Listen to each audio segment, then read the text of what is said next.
जैसे मैंने आपको पहले भी बताया था कि अगर कोई भी 164 के बयान होते हैं तो इंपॉर्टेंट पीस ऑफ एविडेंस होता है वो। अब दोस्तों बात ये आती है कि 161 के बयान क्या होते हैं। मतलब 161 में जो एग्जामिनेशन करती है पुलिस किसी को भी बुलाकर, फिर चाहे वो विटनेस हो, विक्टिम हो या एक्यूज हो। 161 का मतलब क्या होता है, सीआरपीसी क्या कहता है दोस्तों। 164 के जो बयान दिए जाते हैं मजिस्ट्रेट साहब के सामने, उसकी हालांकि बहुत महत्वपूर्ण एक वैल्यू होती है, मतलब कि एविडेंस की तरह वो काम करता है। जैसे मैंने आपको पहले भी बताया था कि अगर कोई भी 164 के बयान होते हैं तो इंपॉर्टेंट पीस ऑफ एविडेंस होता है वो। और इसी को ट्रायल के टाइम पर, जब ट्रायल आपका चल रहा होता है, तो यहाँ पर 164 के जो बयान होते हैं तो इसको बहुत महत्वपूर्ण एक एविडेंस माना भी जाता है। अब दोस्तों बात ये आती है कि 161 के बयान क्या होते हैं। मतलब 161 में जो एग्जामिनेशन करती है पुलिस किसी को भी बुलाकर, फिर चाहे वो विटनेस हो, विक्टिम हो या एक्यूज हो।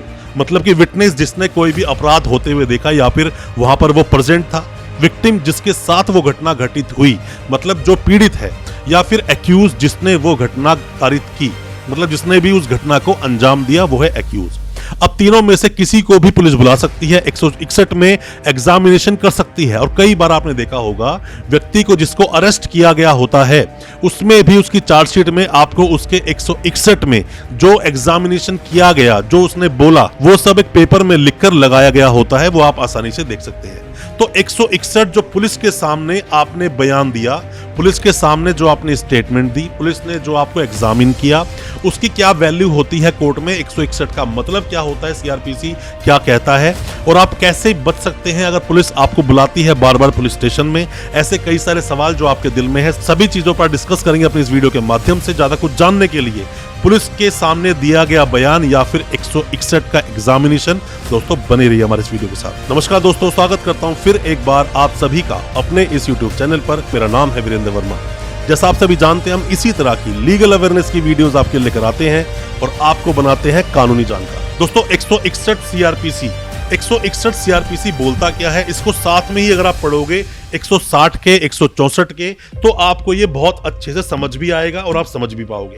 हालांकि इतना कोई टफ वो लैंग्वेज नहीं है, आप आसानी से उसको समझ सकते हैं। 161 सिंपल सी बात, examination of witnesses by police. पर यहां पर सिर्फ एग्जामिनेशन ऑफ विटनेसेस ही नहीं होता, यहां पर एक्यूज भी होता है, विक्टिम भी होता है। मान लीजिए कि कोई भी कहीं पर भी कोई घटना घटित हुई, आप कहीं पर भी गए, किसी भी रोड से आप वापस आ रहे थे, वहां पर आपने देखा किसी भी व्यक्ति के साथ कोई लूट हो गई या किसी भी व्यक्ति के साथ मारपीट कर कोई सामान छीन लिया, तो वहां पर आपने देखा। अब आपने देखा तो पुलिस को पता चला कि आप उसके अंदर विटनेस बन सकते हैं, तो आपको बुला लिया। अब पुलिस वहां पे आपसे सवाल जवाब कर रही है, पूछ रही है आपसे कि आपने क्या देखा, वहां पर आप क्या कर रहे थे। ये जो सवाल जवाब आपसे पूछ रहे हैं, पहली बात तो ये ओरली होगा, ये रिटर्न में नहीं होगा। रिटर्न में कब हो सकता है, जब 161 के सब सेक्शन 3 का पुलिस इस्तेमाल करे। और वो इस्तेमाल करेगी कब, वो तब करेगी जब पुलिस को लगता है कि अब जो हम पूछताछ कर रहे हैं या फिर जो हम एग्जामिनेशन जो भी कर रहे हैं उसके अंदर कुछ महत्वपूर्ण चीजें निकलकर सामने आई है, तो उन चीजों को वो रिटर्न में ले लेगा। अब कई बार ऐसा भी होता है, विक्टिम को बुलाया जाता है कि विक्टिम के, हालांकि देखा जाए तो रेप और पॉक्सो जैसे मामले कई कॉमन है जिसके अंदर 164 के बयान कराए जाते हैं विक्टिम के। पर यहाँ विक्टिम को भी बुलाया जा सकता है कि आप आइए, एग्जामिनेशन करना चाहते हैं, एग्जामिन करना चाहते हैं कि क्या क्या हुआ। तो विक्टिम पुलिस स्टेशन में पुलिस के सामने बैठकर जो जो बातें बताता है, सारी बातें वो ओरली बताई जाती है।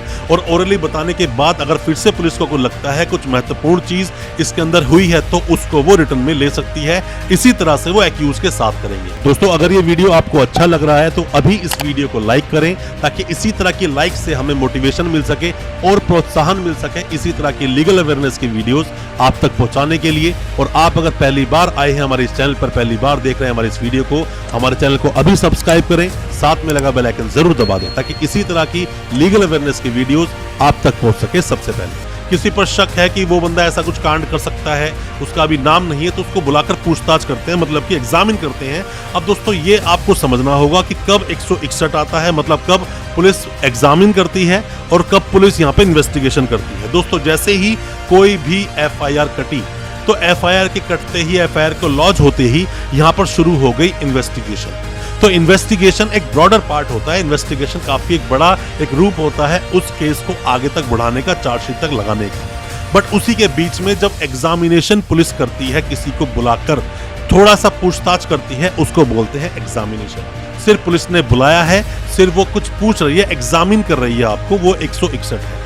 अब यहीं पर एंटर कर जाता है एविडेंस एक्ट का सेक्शन 25 और सेक्शन 27। अब दोस्तों एक साइड जो बोलता है एविडेंस एक्ट का, जो हमारा द इंडियन एविडेंस एक्ट 1872 का जो ये एक्ट है, उसका सेक्शन 25 बोलता है confession to police officer not to be proved. मतलब पुलिस को जो आपने कन्फेशन दिया या सामने बैठकर जो बातें आपने बोली, अब मान लीजिए आप एक्यूज हैं, कुछ बातें आपको बोलनी पड़ी दबाव में आकर, वो कोर्ट में एडमिसिबल नहीं होगा।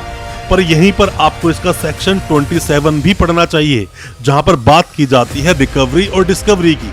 अब पुलिस के सामने कोई भी आपने स्टेटमेंट दी, स्टेटमेंट आप दे रहे हो, स्टेटमेंट देने के बाद में पुलिस ने कुछ रिकवरी उसमें से कर ली कि हाँ वो अपराध आपने ही किया है, या फिर कोई डिस्कवरी हो गई, कुछ खोज हो गई उसके अंदर, तो यहाँ पर भी वो चीज आपके अगेंस्ट हो जाएगी। जो 25 में जो एविडेंस एक्ट में स्टेटमेंट आपने दी पुलिस के सामने, ये अब आपके अगेंस्ट इस्तेमाल की जा सकती है। 161 की बात जो मैं कर रहा हूँ अभी आपसे, कि जो एग्जामिन किया जाता है, एग्जामिनेशन किया जाता है, और आपको हमेशा चार्जशीट्स में ये देखने को मिलेगा। आप कोई भी लॉ स्टूडेंट है, कोई भी नए वकील साहब हैं, या फिर अभी आप कानून को जान रहे हैं, तो आपके लिए ये सब चीजें जो मैं आपको बता रहा हूँ कि जानना बहुत जरूरी है। ओरली होता है 161, पर ये पुलिस यहाँ पर रिटर्न में भी ले लेगी। जब 161 के सबसेक्शन 3 को जब इस्तेमाल करेगी पुलिस, तो यहाँ पर वो रिटर्न में भी ले सकती है। अब दोस्तों यहीं पर एक बात और आती है कि मान लो किसी भी व्यक्ति ने कुछ हैंड रिटन कोई भी पेपर जाकर पुलिस को जाकर दे दिया।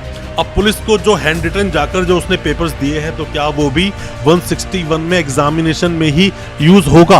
पुलिस ने बुलाया और वो रिटर्न में ले गया, तो दोस्तों ये 161 में इस्तेमाल नहीं होगा, 162 सीआरपीसी में इस्तेमाल होगा। तो अभी हम बात कर रहे हैं 161 की, कि पुलिस के सामने जब आप एग्जामिनेशन किए जाते हो, एग्जामिनेशन होता है आपका, तो उसकी कोर्ट में क्या वैल्यू होती है। तो यहाँ पर ऐसी कोई खास वैल्यू होती नहीं है, बस कोई रिकवरी डिस्कवरी खास ना हो 164 के बयान की। और 164 बहुत इंपॉर्टेंट रोल प्ले करता है किसी भी केस के ट्रायल में, तो आपको समझना चाहिए 164 सीआरपीसी क्या बोलता है, 161 सीआरपीसी क्या बोलता है। 164 पर हमने पहले वीडियो बना रखी है, आप उस वीडियो को देख लेंगे तो 164 को भी बड़े आसानी से आप समझ जाएंगे। कोई भी किसी भी तरह के डाउट है या कुछ भी आप जानना चाहते हैं, कमेंट बॉक्स में सवाल पूछें या हमें व्हाट्सएप करें। कोई भी आपका केस है तो हम आपको उस पर रिप्लाई करेंगे और कोशिश करेंगे आपको रिप्लाई करने की, आपको उस समस्या से बाहर निकालने की। दोस्तों अच्छा लगा आज का वीडियो, हमारी वीडियो को ज्यादा से ज्यादा अपने दोस्तों परिजन परिवार तक शेयर करें, ताकि वो भी अपने आप को कानूनी जानकार बना सकें। और हमारे चैनल को अभी सब्सक्राइब करें, साथ में लगा बेल आइकन जरूर दबा दें, ताकि इसी तरह की लीगल अवेयरनेस की वीडियोस आप तक पहुंच सके सबसे पहले। बहुत बहुत शुक्रिया दोस्तों, धन्यवाद हमारी इस वीडियो के साथ बने रहने के लिए।